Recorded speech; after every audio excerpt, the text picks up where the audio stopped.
वे धर्मशास्त्र की मर्यादा का पालन करें। उनको तोड़ने का अधिकार उनको भी नहीं है, किसी को भी नहीं है।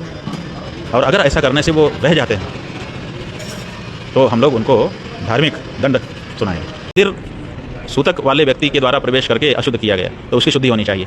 उसके बारे में तत्काल जो शुद्धि के नियम हैं उनका पालन किया जाना चाहिए। उसमें विश्वनाथ मंदिर का प्रशासन विलंब कर रहा है, ये ठीक नहीं है। नमस्कार मित्रों, मैं अमरेंद्र पांडे और आप सभी का स्वागत है मेरे चैनल पर।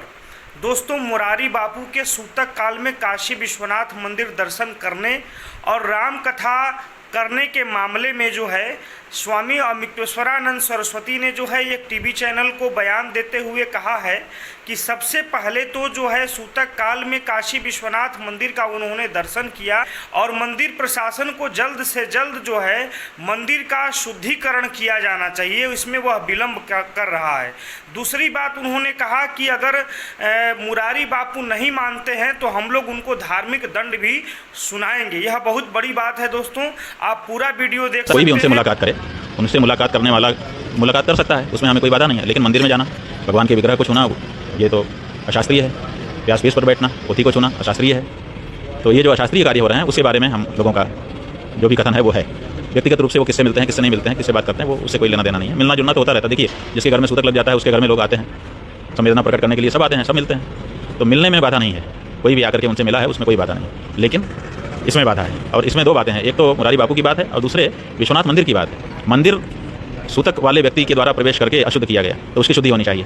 उसके बारे में तत्काल जो शुद्धि के नियम हैं उनका पालन किया जाना चाहिए। उसमें विश्वनाथ मंदिर का प्रशासन विलंब कर रहा है, ये ठीक नहीं है। नहीं, हम लोगों ने इस पर विचार किया और शास्त्रों में पाया कि जो गृहस्थ है, पति पत्नी के रूप में विवाहित हुआ है, उसको गृहस्थ धर्म मानने पड़ते हैं। अगर पति या पत्नी में से कोई भी मृतक होता है तो जो बचा हुआ जोड़ा है, अगर पति मरे तो पत्नी और पत्नी मरे तो पति, उसको सूतक लगता है। तो इसीलिए हम लोगों ने कहा भाई, और सूतक के अंदर मंदिरों में जाना और दूसरे धर्म कार्य करना वर्जित है। तो ऐसी परिस्थिति में हम लोगों ने उनसे यही कहा कि आप ये मत करिए। लेकिन अभी तक उनका जवाब आया नहीं है। उन्होंने ये कहा है, वीडियो में हम लोगों ने देखा है कि मेरे पास भी शास्त्र हैं। तो हम लोगों ने कहा है आप अपना शास्त्र जल्दी से दिखाइए, अन्यथा हम लोग ये मानेंगे कि आप अशास्त्रीय आचरण कर रहे हैं। और अशास्त्रीय आचरण करने का किसी भी व्यक्ति को अधिकार समाज में नहीं, मनमाना नहीं कर सकता।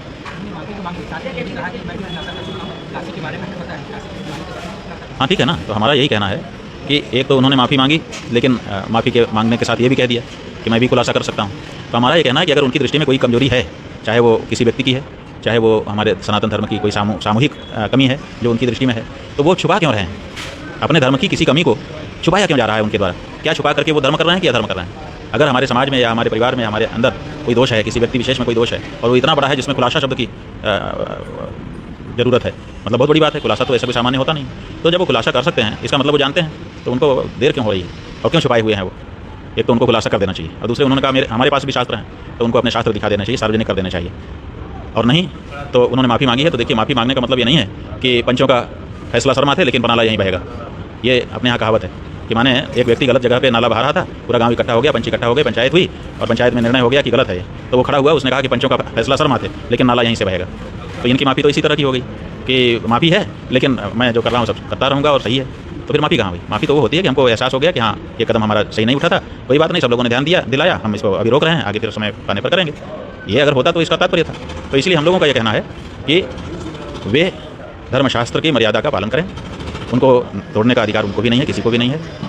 और अगर ऐसा करने से वो रह जाते हैं तो हम लोग उनको धार्मिक दंड सुनाएंगे।